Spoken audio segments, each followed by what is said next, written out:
we would have known about it massively. Now, it isn't to say that they may have interests that run counter to the dominant paradigm on Earth. But what's the dominant paradigm on Earth? War. The dominant industry of the world, the number one largest, is war making.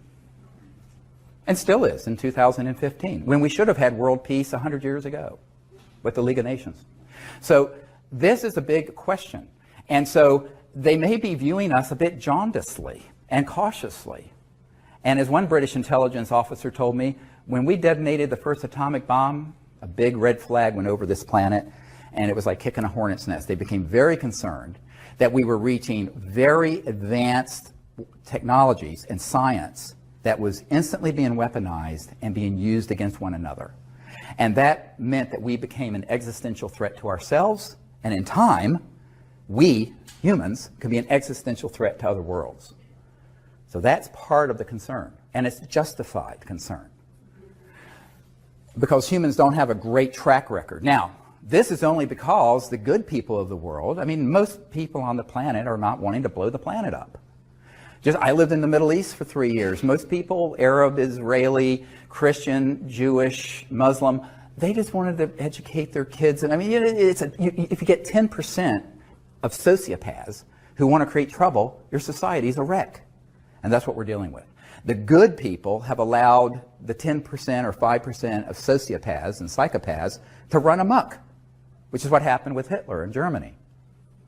So the good people have to find their courage. And that's our job, your job, my job. So I view this as something all of us have to do. It isn't, don't look to the President of the United States, as John Podesta said.